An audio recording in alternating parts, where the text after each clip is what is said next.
اللهم صل على رسول الكريم اعوذ باللہ من الشیطان الرجیم بسم اللہ الرحمن الرحیم.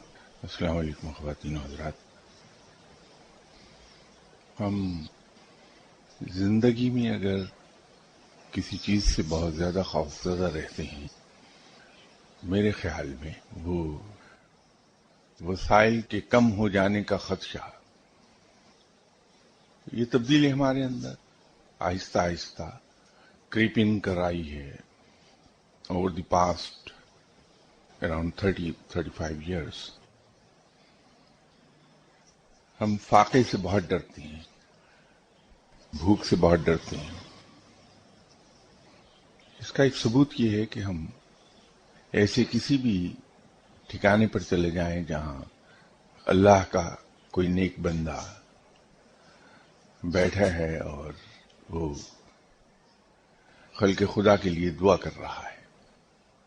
یہ بہت دلچسپ اسٹڈی ہوگی اگر ہم ایسے ٹھکانے پر کہیں جا کے کونے میں لگ کے خاموشی سے بیٹھ جائیں، سر نیچے ڈال کے، اور لوگوں کے جو سوال اس دعا کرنے والے کے سامنے آئے، لوگ جو اس سے دعا کرنے کی فرمائش کریں، ان سوالات کے جواب کے بیک گراؤنڈ عام طور پر یہی اندیشہ اور خدشہ ہوتا ہے کہ کہیں میرے وسائل چھن نہ جائیں، میرے وسائل کم نہ ہو جائیں. لیکن عجیب بات یہ ہے کہ ایسی ہستی صلی اللہ علیہ وسلم جن کے ہم امتی بھی ہیں اور عاشق بھی ہیں، جناب حضرت ابو ہریرہ رضی اللہ تعالی عنہ سے روایت کے مطابق آپ صلی اللہ علیہ وسلم کے گھر میں کبھی بھی ایسا نہیں ہوا کہ 3 دن مسلسل روٹی مل گئی ہو.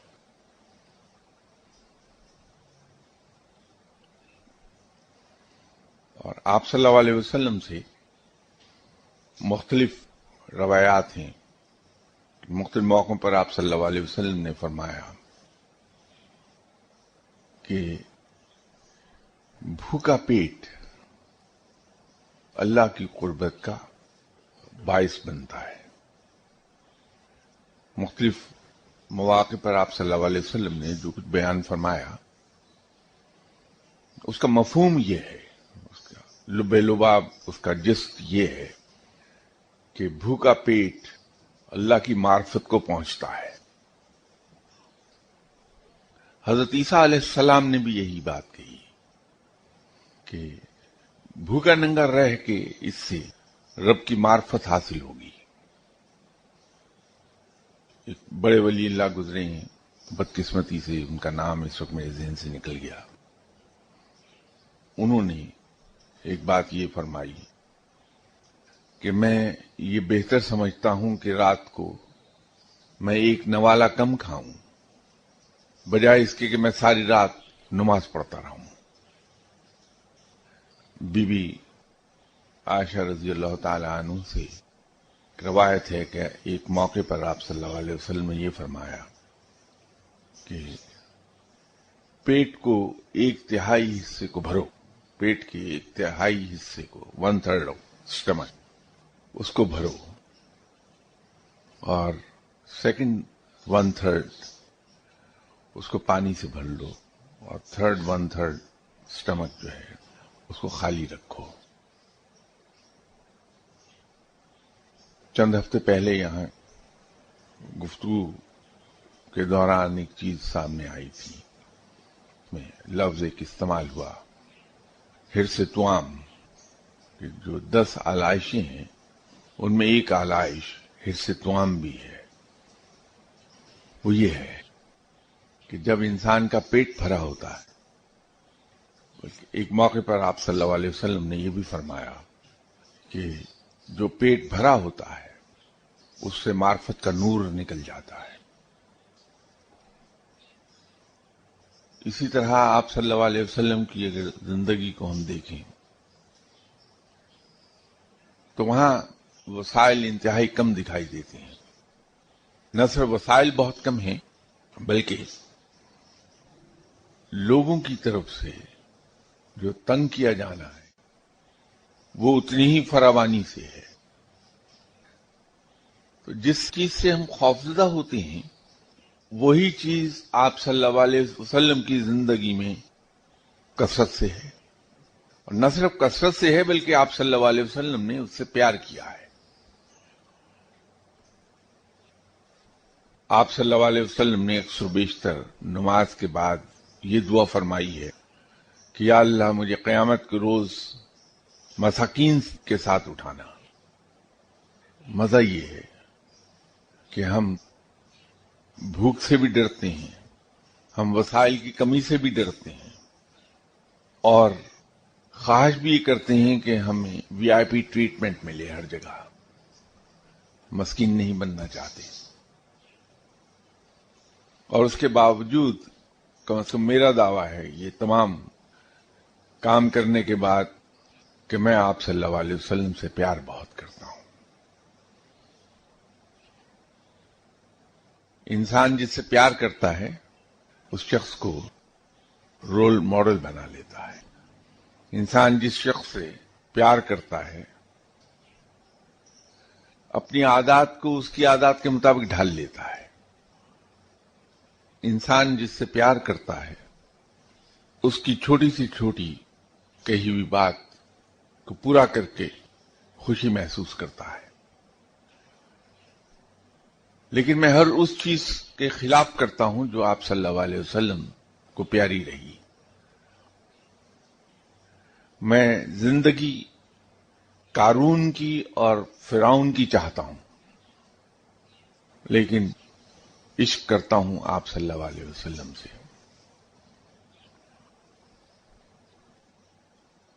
کہتا میں یہ ہوں کہ میرا رب بہتر جانتا ہے کہ میرے لیے کیا اچھا اور کیا برا. میرا کہنا یہ بھی ہے کہ میرا رب جو کرتا ہے وہ میرے لیے بہت بہتر کرتا ہے، لیکن چاہتا میں یہ ہوں کہ جو میرے دل میں خواہش ہے رب اس کے مطابق کرے. میرا کہنا یہ ہے کہ میرے رب نے ہر کام کا ایک وقت مقرر کیا ہے اور میرا ہر کام وقت مقررہ پر ہو جائے گا. لیکن چاہتا میں یہ ہوں کہ ادھر میرے دل میں ایک خیال آیا، ادھر میرے دل میں ایک خواہش پیدا ہوئی تو کام اگلے ہی لمحے ہو جائے. جب وہ کام اگلے ہی لمحے نہیں ہوتا تو میں دعا کرنے والوں کے پاس جا کے دعا کراتا ہوں کہ میرا کام میری خواہش اور چاہت کے مطابق فی الفور ہو جائے. ان ادر ورڈز میں سفارشیں پہنچانے لگتا ہوں رب کے پاس کہ میرا یہ کام کر دے. اس کا مطلب یہ ہے کہ کہیں میرے دل میں یا at the back of my mind کہیں پر یہ بات ہوتی ہے کہ جو کچھ میں کہہ رہا ہوں، جو میں چاہ رہا ہوں وہی میرے حق میں بہتر ہے، تو میں اپنی ایمان کی نفی کر رہا ہوں. مجھ پر اگر کبھی ایک ذرا سی مشکل آ جائے، کبھی معمولی سی تنگدستی آ جائے، تو میں صبح سے شام تک بجائے اس تنگدستی اور اس مشکل سے محنت اور دعا کے ساتھ لڑنے کے، صدقہ و خیرات کے ذریعے لڑنے کی بجائے دعا کرنے والوں کے پاس جا کے کئی گھنٹے انتظار میں بیٹھ کے دعا کراتا ہوں. ایک دعا والے کے گھر سے نکلتا ہوں دعا کرا کے تو دوسرے دعا کرنے والے کے ٹھکانے پہ جا کے میں پھر انتظار میں بیٹھ جاتا ہوں کہ دعا کر دیں کہ میری یہ تنگدستی فوری طور پر دور ہو جائے. اور کبھی کبھی میں خود اپنے آپ پر حیران ہوتا ہوں یہ بات دیکھ کر کہ کیا کبھی ایسا ہوا کہ جب رب تعالیٰ نے مجھے رزق کی فراخی عطا فرمائی، مجھے خوشحال کیا اور مجھے سکھ میں رکھا، تو کیا میں اسی شدت کے ساتھ لوگوں کے پاس گیا کہ ذرا دیکھو دعا میں دیکھ کے بتاؤ مجھے کہ مجھ پر کس نے جادو کیا ہے کہ میں اتنا خوشحال ہوں اور اتنے سکھ میں ہوں. ایک دکھ پر اور ذرا سی تنگدستی پہ میں جا کے لوگوں سے یہ پوچھتا ہوں کہ کسی نے مجھ پر کوئی جادو تو نہیں کر دیا، کوئی تعویذ تو نہیں کی جو میں تنگ دست ہو گیا. ایسے ہی بیٹھے ہوئے ایک دن خیال آیا مجھے کہ میری زندگی کا زیادہ سے زیادہ 10% ایسا حصہ ہوگا جب میں مشکلات کا شکار ہوا اور تنگ دستی کا شکار ہوا. باقی 90% آف مائی لائف کبھی میں نے اللہ کا شکر ادا نہیں کیا. کبھی میرے دل میں یہ خیال نہیں آیا آج تک کہ رب نے مجھے وسیع رزق عطا فرمایا ہے، میں اس اللہ کے دیے ہوئے رزق میں سے کچھ تھوڑا سا حصہ کسی لیس فارچونیٹ آدمی کے بھی ہاتھ میں دے دوں اور یہ کہہ کے دے دوں کہ یہ تمہارا ہے، میرا نہیں ہے. کیونکہ جو رزق مجھے رب نے دیا میرا خیال ہے کہ اس میں یہ تمہارا حصہ میرے پاس آیا ہوا ہے، یہ تم لے لو.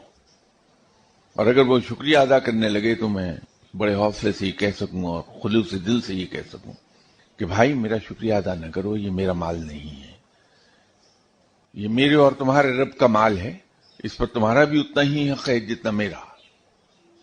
یہ آج تک نہیں کہہ سکا. ایسے ہی ایک دن خیال آیا چلتے چلتے. وہ ایک صاحب مجھ سے گاڑی کا شیشہ نوک کر کے 1 روپیہ مانگ رہے تھے، تو حسب معمول میرے دل میں ایک دم خیال آیا کہ کمال ہے، میں اپنی محنت کی کمائی میں سے 1 روپیہ اس کو دے دوں. کیوں؟ وہ تو میں نے محنت سے کمایا. تو جب میں وہاں سے چلا تو بعد میں خیال آیا کہ کبھی ایسا ہوا ہی نہیں، اتنی لمبی عمر گزار لی، کبھی میرے دل میں یہ خیال آ جائے کہ یہ مال تو اللہ کا دیا ہے، میرا محنت کا تو کمایا ہے ہی نہیں. مجھ سے کہیں زیادہ قابل لوگ دنیا میں جوتے چرخاتے پھرتے ہیں بیچارے. مجھ سے کہیں عقل مند لوگ، ہنر مند لوگ، مجھ سے کہیں زیادہ تعلیم یافتہ لوگ پھرتے ہیں. تو اگر محنت کی کمائی ہوتی تو مجھ سے زیادہ محنت کرنے والے لوگ مجھ سے زیادہ خوشحال ہوتے. یہ تو صرف رب کی نظر عنایت ہے کہ اس نے مجھے خوشحال کر دیا ہے. یہ ایسی میرے اپنے خیالات تھے جو میں نے آپ تک پہنچا دیے. اس سے علم تو ہے نہیں، یہ نہ اس کا کوئی علم سے تعلق ہے، نہ کوئی یہ اچھی بات تھی جو میں آپ تک پہنچانے کی کوشش کر رہا تھا. ایسی بس آج دل چاہا کہ جو میرے دل میں خیال آ رہا ہے میں وہ عرض کر دوں آپ سے. تو شاید انہی خیالات کو سن کے مجھے کوئی آپ شریف آدمی تصور کرنے لگیں. کسی صاحب نے یہ سوال کیا ہے کہ مستقل مزاجی میں کمی کا کیا علاج ہے؟ آپ خدا کے ساتھ تعلق میں کبھی تو احساس کی اس منزل پر ہوتے ہیں کہ وہی نظر آ رہا ہوتا ہے اور سارے راستے روشن ہوتے ہیں، اور پھر حالت بدل جاتی ہے اور اشغال دنیا میں کسی نہ کسی درجے میں انوالو ہو جائے. کیا کریں کہ مستقل مزاجی حاصل ہو؟ آپ صلی اللہ علیہ وسلم نے فرمایا تھا کہ خلاف فطرت دعائیں قبول نہیں ہوتی، جبکہ اس سے پہلے یہ فرمایا کہ دعا سے تقدیر بدل جاتی ہے. اب ان دونوں باتوں کو ساتھ ساتھ رکھ کے اگر ہم دیکھیں گے تو یہ بات سمجھ میں آ جائے گی کہ دعا سے تقدیر بدل جاتی ہے. اور دوسرے موقع پہ فرمایا کہ خلاف فطرت دعائیں قبول نہیں ہوتی ہیں. انسان کا اپنا ایک مزاج ہے، انسان کی ایک فطرت ہے، انسان کی عادات ہیں، انسان کی سوچ ہے، اور سوچ کا تعلق تربیت سے ہے.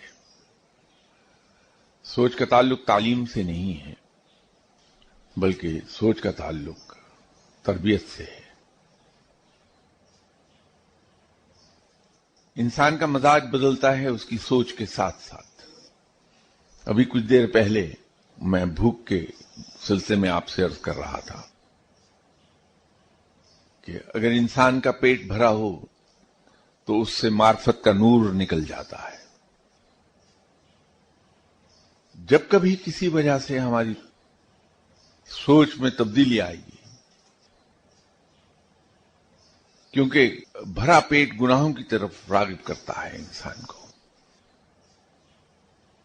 جب پیٹ بھرا ہوگا، ہم گناہ کی طرف راغب ہوں گے، ہماری سوچ بدل جائے گی. اور جب ہماری سوچ بدلے گی تو وہ نقطہ جس پر پہلے ہماری سوچ مرکوز تھی،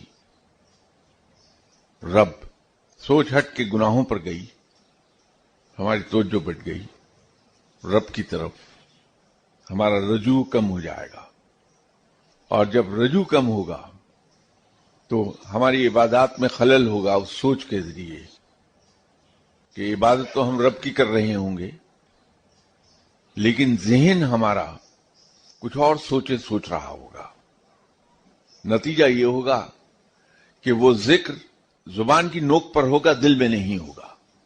اور جب ذکر دل میں نہیں ہوگا تو خشوع و خضوع ختم ہو جائے گا. جب خشوع و خضوع ختم ہوگا تو راستے اندھیرے دکھائی دیں گے، روشن نہیں رہیں گے. لیکن یہ انسانی فطرت میں ہے. جیسے رب نے کہا کہ ہم لوگوں کے درمیان دلوں کو پھیرتے رہتے ہیں. انسان کے مزاج کی کیفیت کبھی ایک سی نہیں رہتی، اس کی سوچوں کا محور کبھی ایک سا نہیں رہتا. سوچ کا محور بھی اور مزاج کی کیفیت بھی یہ بدلتی رہتی ہے. اس کے بدلنے کے ساتھ ساتھ خشوع و خضوع میں کمی یا زیادتی ہوتی رہتی ہے. اور خشوع و خضوع میں کمی اور زیادتی ہونے کے ساتھ ساتھ یہ کیفیات آتی ہیں جس کو آپ نے مستقل مزاجی کا نام دیا.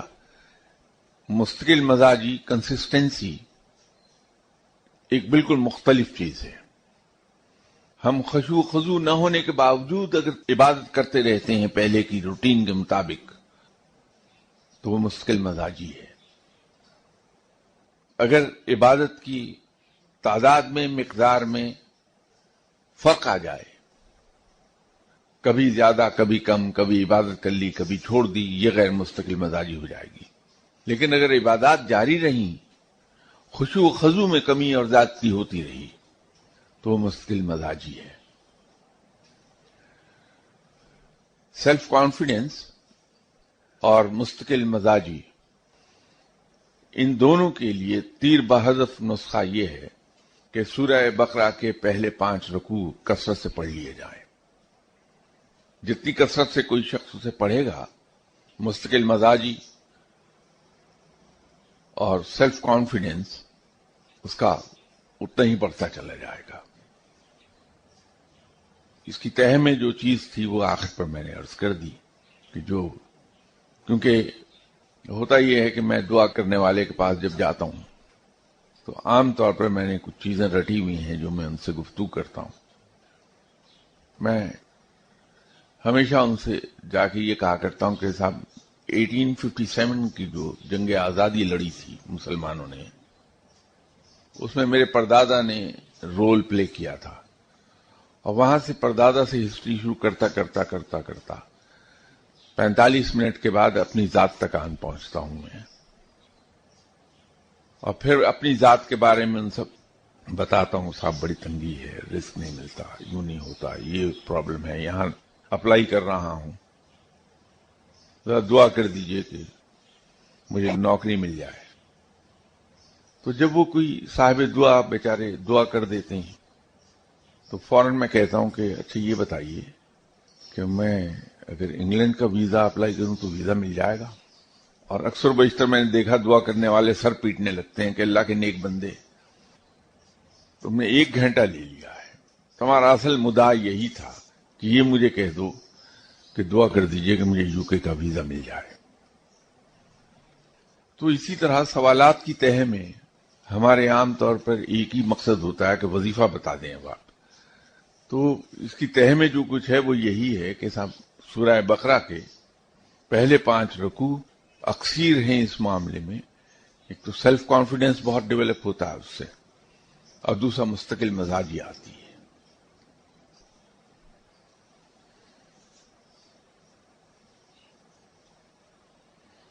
کسی صاحب نے ایک سوال شاید غیر ملک سے ہے کیونکہ ای میل کے ذریعے آیا ہوا ہے. Why is it that most tasbihat in different silsila of tasawwuf contain La ilaha illa anta subhanaka inni kuntu minas zalimin but not Rabbana zalamna anfusana? یہ دعا یہ میرے علم میں نہیں ہے کہ تمام سلسلہ ہائے تصوف میں یہ آیت کریمہ ورد کے طور پر پڑھی جاتی ہے. یہ میرے علم میں نہیں ہے. جہاں تک میں جانتا ہوں کیونکہ 3 سلسلوں میں مجھے دخل رہا ہے. سلسلہ چشتیہ میں تو مجھے منع کر دیا گیا کہ یہ آیت کریمہ نہ پڑھو تم کیونکہ تمہیں سوٹ نہیں کرتی. باقی 2 سلسلوں میں اس کا ذکر ہی نہیں ہوا. اور عجیب اتفاق یہ ہے کہ تینوں سلسلے میں جہاں سے مجھے خلافت عطا ہوئی، سلسلہ چشتیہ میں پہلی خلافت عطا ہوئی تھی، اس میں مجھے منع کر دیا گیا تھا کہ یہ نہ پڑھو، یہ تمہیں سوٹ نہیں کرتی، کیونکہ اس سلسلے میں جانے سے پہلے میں یہ پڑھا کرتا تھا کثرت سے. دوسری خلافت مجھے سلسلہ جنیدیہ اویسیہ میں حاصل ہوئی تھی. وہاں صرف ایک لفظ پڑھنے کو عطا کیا گیا تھا.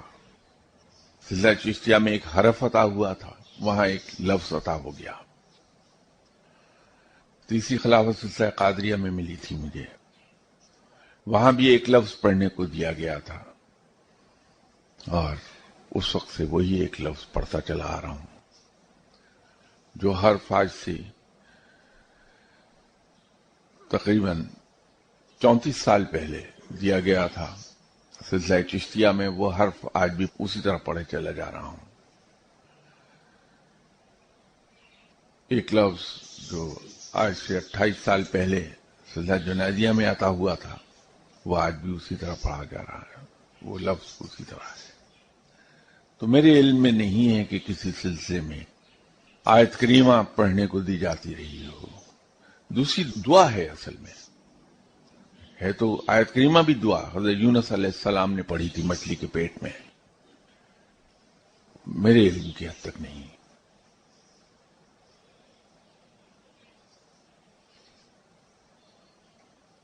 کسی صاحب نے ایک اور کسی غیر ملکی سے سوال ہے بھی.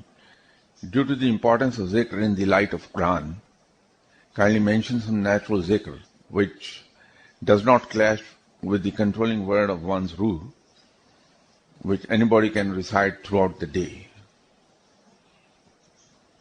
ہر لفظ اور ہر آیت، اگر دنیاوی علمی زبان میں بات کریں تو ہر فقرہ، سینٹنس، کیونکہ آیت انفیکٹ قرآن کا ایک سینٹنس ہے، وہ اس کا ایک وزن ہے، اس کا ایک اثر ہے. بنیادی طور پہ وزن اور اثر یہ حرف کا ہے. لفظ حروف کا مجموعہ ہے اور ایک آیت مختلف الفاظ کا مجموعہ ہے. اس میں اگر ہم اسے اینالائز کر لیں حروف کی صورت میں، جیسی آیت کریمہ ہے لا الہ الا انت سبحانک. اب لفظ جو ہے لا، لام، الف، یہ 2 حرف ہیں. اللہ، اس میں الف، لام، الف، ہے، یہ حروف ہیں، ان کا یہ مجموعہ ہے. اس لفظ کی اثر آفینی، اس لفظ کا وزن، مقام اس کے حروف پر ہے کہ اس میں کون سے حروف استعمال ہوئے ہیں. جیسے لا ہے اس میں، اس آیت میں، آیت کریمہ میں. اب اس میں یہ پہلے جو لا استعمال ہوا، اس میں دونوں ہی حروف مقطعات سے ہیں، لام اور الف. جن حروف سے مل کر لفظ بنا ہے اس کا وزن میں دنیاوی سینس میں نہیں کر رہا، اس کے اثر کے معنوں میں. یہ تصوف میں یہ ٹرم ہم استعمال کرتے ہیں. تو اس کا وزن اور اس کا اثر وہ اس پر منحصر ہوگا کہ اس میں حروف کون سے استعمال ہوئے ہیں. تو ہم کوئی سا بھی لفظ پڑھیں ذکر کے طور پر، کوئی حرف پڑھیں، کوئی آیت پڑھیں، کوئی سورہ پڑھیں، تو اس کا اثر آئے گا. وظیفہ کیا ہے؟ کسی بھی چیز کو ایک وقت مقررہ پر مقررہ تعداد میں باقاعدگی کے ساتھ ادا کرنے کو وظیفہ کہتے ہیں. ہم روزانہ دفتر جاتے ہیں، ایک وقت پر جاتے ہیں، ایک وقت پر وہاں سے اٹھاتے ہیں. یہ ہماری روزی کا وظیفہ ہے. تو وظیفہ اس کو ہم نے بطور ٹرم جب اڈاپٹ کیا ہے تو وہ ہم ذکر میں جو کچھ بطور ذکر کے باقاعدگی سے ایک خاص وقت پر خاص تعداد میں پڑھتے ہیں تو وظیفہ کہلاتا ہے. یہ ٹرم کے طور پر استعمال ہو گیا تصوف میں. تو کوئی بھی ذکر جس کو ہم پابندی کے ساتھ کریں گے اس کے اثرات انسان پر مرتب ہوں گے. انسان کی اناٹمی پر بھی مرتب ہوتے ہیں، انسان کی فطرت پر بھی اس کے اثرات مرتب ہوں گے، انسان کے مزاج پر بھی اس کے اثرات مرتب ہوں گے، اور انسان کی عادات پر بھی اثرات مرتب ہو جائیں گے. اس سے مفر ممکن ہی نہیں ہے، ہم اس سے بچ ہی نہیں سکتے. سب میں سیف اور سب میں اعلی راستہ اور اللہ تک پہنچنے کا شارٹ کٹ قرآن پاک کی کثرت سے تلاوت کر لی جائے. اب ہمارے لیے مجبوری یہ ہو جاتی ہے کہ ہم جب جاب پر ہیں ہم ہر وقت قرآن پاک سامنے کھول کر رکھ نہیں سکتے، لیکن یہ ایک اچھی چیز ہے کہ ہم میں سے ہر مسلمان، چاہے وہ مجھ جیسا گیا گزرا مسلمان کیوں نہ ہو، کئی ایک صورتیں ہمیں زبانی یاد ہوتی ہیں کہ ہم نماز میں پڑھتے ہیں. تو جب ہم ایسی سچویشن میں ہیں جہاں قرآن پاک کھول کر نہیں پڑھ سکتے تو ہم وہ صورتیں تلاوت کرتے رہیں دل میں. یہ اللہ تک پہنچنے کا سب سے بڑا شارٹ کٹ ہے. اس کے کہیں ہمیں اس کا لیش بیک نہیں آئے گا. یہ سب فائدے کا سودا ہے.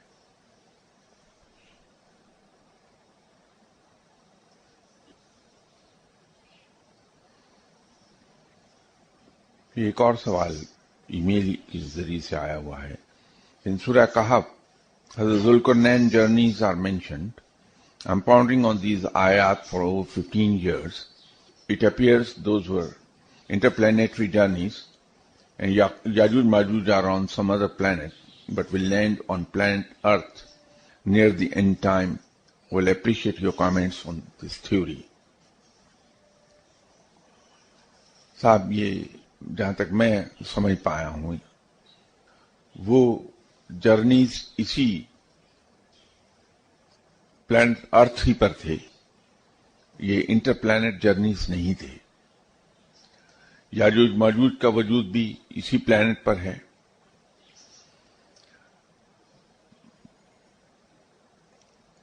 اگر آپ پسند کریں اور مجھے ای میل دوبارہ سے ایک بھیج دیں تو میں اس کو نہایت تفصیل کے ساتھ بیان کر دیتا ہوں کہ یاجوج ماجوج اصل میں کیا تھے، کہاں ہیں، نئے سرے سے وہ کس طرح سے سامنے آئیں گے، اور حضرت ذوالقرنین کون تھے، ان کے مختلف جرنیز کس پوائنٹ سے کس پوائنٹ تک ہوئے.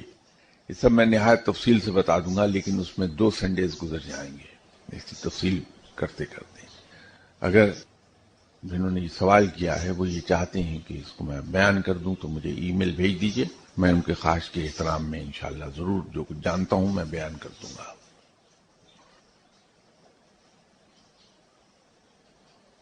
ایک صاحب کا سوال ہے کہ ایک مشہور قول ہے کہ بے ادب کا سچ کفر ہوتا ہے اور ادب کا جھوٹ بھی ایمان ہوتا ہے. بدقسمتی سے میرے علم میں نہیں ہے. میں تو سیدھے سادے ایمان کا آدمی ہوں. سچ چاہے کوئی کافر ہی کیوں نہ بولے وہ سچ ہے، اور جھوٹ کوئی مومن بھی بولے تو جھوٹ ہے، وہ باطل ہے. ادب اور بے ادبی میری سوچ کے مطابق نہ سچ کی اصلیت کو بدل سکتی ہے نہ جھوٹ کی. باطل کی اصلیت کو بے ادبی اور ادب بدل نہیں پائے گا. میں جو جانتا ہوں وہ یہ ہے کہ سچ سچ ہی رہے گا، جھوٹ جھوٹ رہے گا. رہ گیا ان کے سوال کا دوسرا حصہ کہ اس سے ہم کیا سیکھ سکتے ہیں، ہمیں کیا سبق ملتا ہے. تو میری گزارش اس سلسلے میں یہ ہے کہ اس سے بہتر ادب اور بے ادبی کے سلسلے میں ایک زیادہ مشہور سینگ یہ ہے کہ با ادب با نصیب، بے ادب بے نصیب. وہ اس میں نصیب سے مراد تقدیر نہیں ہے، اس سے مراد یہ ہے کہ جو آدمی با ادب ہے وہ جہاں بھی جائے گا، جس شخص کے پاس بھی جائے گا، اپنے ادب اور اپنے گڈ مینرز اور بہتر ایٹیکیٹس کے وجہ سے دوسرے کے دل میں گھر بنا لے گا. اور جس آدمی کے گھر میں کسی کے لیے جگہ بن جائے وہ شخص اسے کچھ بھی دینے کو تیار ہوتا ہے. تو سب سے عزیز چیز انسان کو اور اعلیٰ چیز علم ہوتی ہے. تو جس کے دل میں آپ کے لیے جگہ بن گئی وہ شخص آپ کو علم دے گا، اور جس شخص کے پاس علم آ جائے اسے فہم و فراست ملتی ہے، اور جس شخص کو فہم و فراست عطا ہو گئی اس کی تقدیر سمجھ جاتی ہے، یہاں بھی اور آخرت میں بھی. اور جو لوگ بے ادب ہیں، میری طرح کے گستاخ ہیں، جن کو میری طرح زبان پر قابو نہیں ہے، لوگ ان سے دور بھاگتے ہیں، اپنے قریب نہیں آنے دیتے. اور جب کسی کو کوئی قریب نہیں آنے دیتا تو وہ اس سے سیکھ بھی کچھ نہیں سکتا. تو یوں اس کو بے نصیب کہا گیا. ہم نے کسی سے کچھ نہ بھی سیکھنا ہو تو ادب، مینرز اور ایٹیکیٹس اگر یہ ہمارے اچھے ہیں تو ہم ویسے ہی دنیا میں پسندیدہ آدمی ہوں گے. سب کے ہر آدمی بڑی خوشی سے ہمارے قریب آئے گا، بہت چاہت سے ملے گا.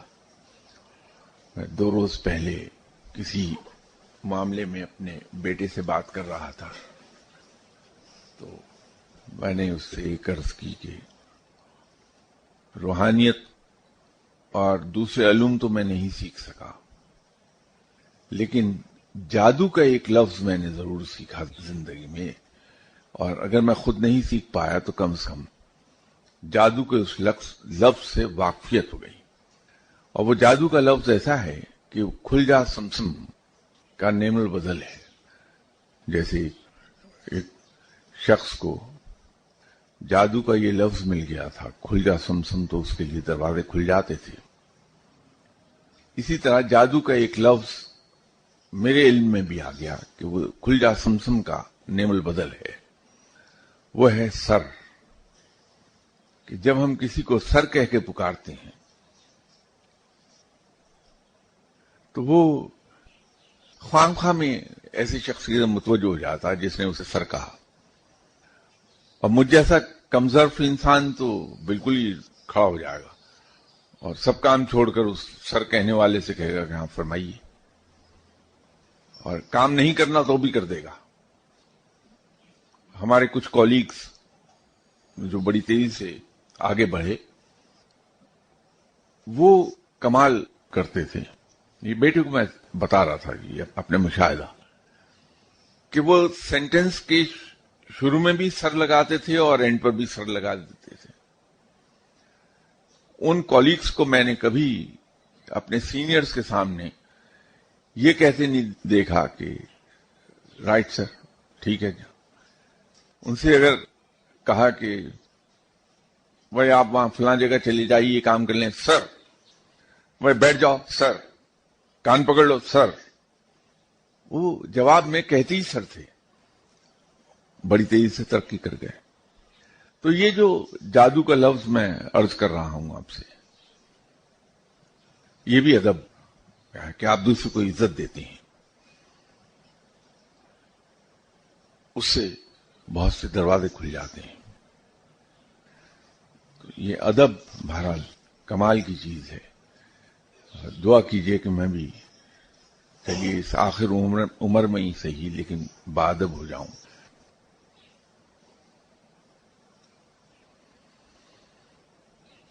یہ کچھ سوال نہیں.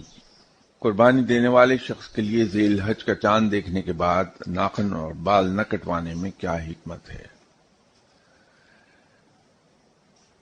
بات یہ ہے کہ قربانی اسلام کی 23ویں روح ہے اور حج 22ویں.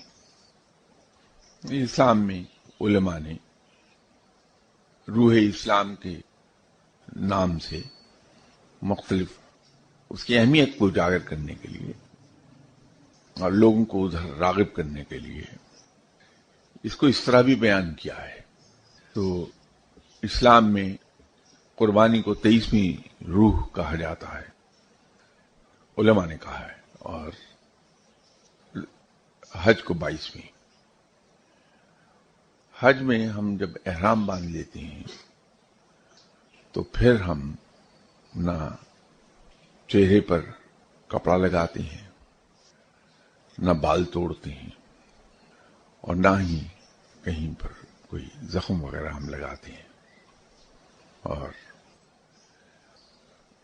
چونکہ قربانی اسی کا رکن ہے ایک حج کا، تو لوگ جو حج کے لیے تو جا نہیں سکتے لیکن قربانی کرتے ہیں، تو وہ یہ جو شرائط ہیں احرام کی وہ قربانی میں بھی پوری کر لیتے ہیں کہ کھال کو نہ چھیلو، اپنے بال نہ کٹواؤ، ناخن نہ ترشواؤ، اور وہ جو اس کو آج کل فسد کھلوانا اس کو کہتے ہیں، اس کے لیے حجامہ، عربی میں لفظ حجامہ استعمال ہوتا ہے. حجامہ نہیں کروائیں آپ، جونکے نہیں لگوائیں. وہ شرائط قربانی کے لیے عائد ہو جاتی ہیں تو ہم اس کی پابندی کر لیں. وہ چونکہ اس کا تعلق قربانی کا حج کے ساتھ منسلک کیا ہوا ہے کہ یہ قربانی حج ہی کا ایک رکن، وہاں اس کے بغیر حج ہوتا نہیں. تو اس لیے حکمت یہ ہے کہ ہم اس سے نسبت پیدا کر دیتے ہیں.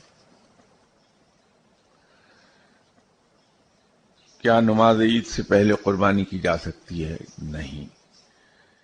قربانی کے لیے شرط یہ ہے کہ نماز عید ادا کی جائے، اس کے بغیر قربانی نہیں ہوگی.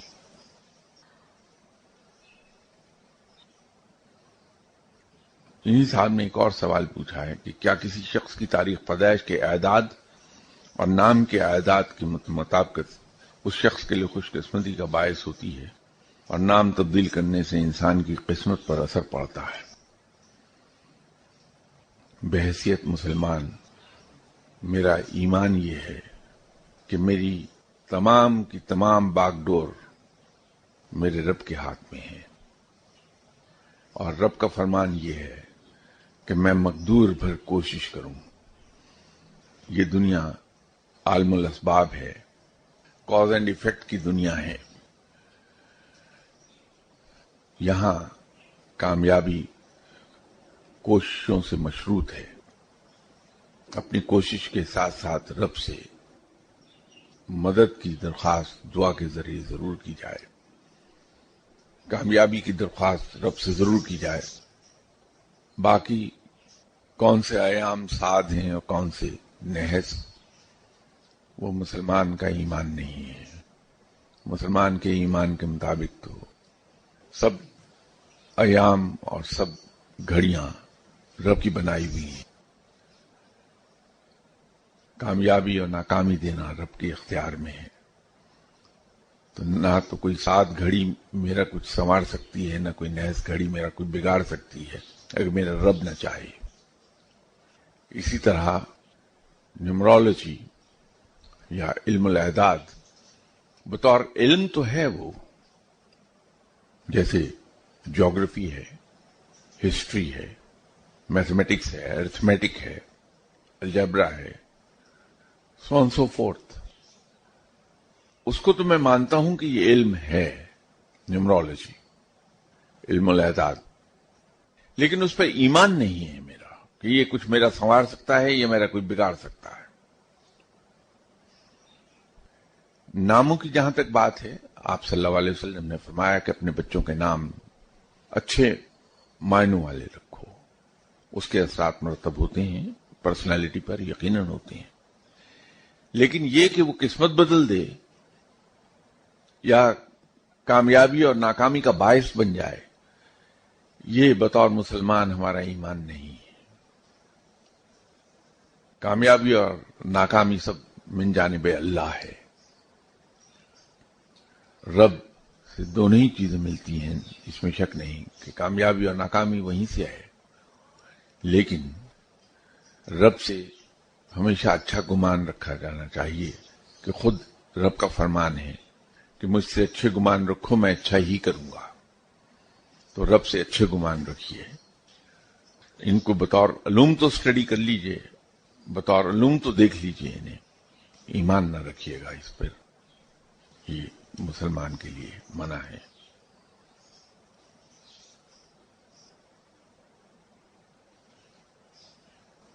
یہ سوال ہے کہ حضرت سخی سلمان نوری حضوری بھلوالی، آپ نے نوشو پاک کی 7 پشتیں ولی کر دی تھیں، کیا ایسا ممکن ہے؟ سخی سلیمان کے سلسلے سے تعلق رکھتے تھے. سخی سلیمان صاحب بہت بڑے پائے کے بزرگ گزرے ہیں، ولی اللہ، بہت بڑے ولی اللہ. آپ کا تعلق سلسلہ نقشبندیہ سے ہے. ہمیشہ ایک چیز میں عرض کیا کرتا ہوں کہ الفاظ پر نہ جائیے، الفاظ کی روح پر جائیے. لیکن ہم الفاظ پر زیادہ زور دیتے ہیں.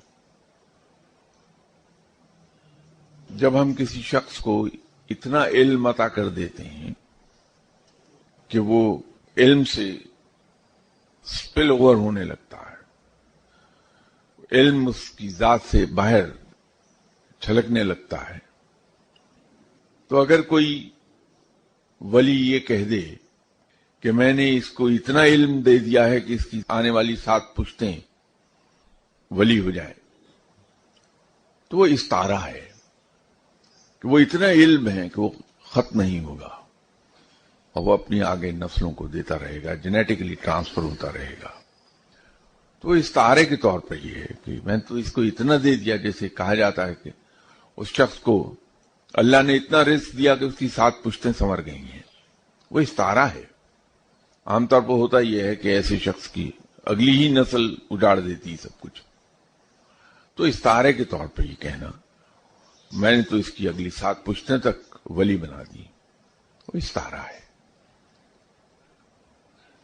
اولیاء کرام علم اور اعمال کی بنیاد پر بنتے ہیں، عطا سے نہیں. ان کا 5واں سوال یہ ہے کہ سورۃ الحدید کے فضائل و خواص بیان کر دیجئے. یہ انشاءاللہ میں نیکسٹ سنڈے سورہ حدید پر بات کروں گا. نیکسٹ سنڈے تو شاید وہ عید ہے، اس نیکسٹ سنڈے سورہ الحدید پر انشاءاللہ بات ہوگی. باقی کچھ اور سوالات ہیں یہ انشاءاللہ تعالی پھر اللہ تعالیٰ آپ سب کے لیے عید الاضحیٰ مبارک کرے. یہ انشاءاللہ پھر عید کے بعد آنے والی سنڈے آپ سے ملاقات ہوتی ہے. السلام علیکم.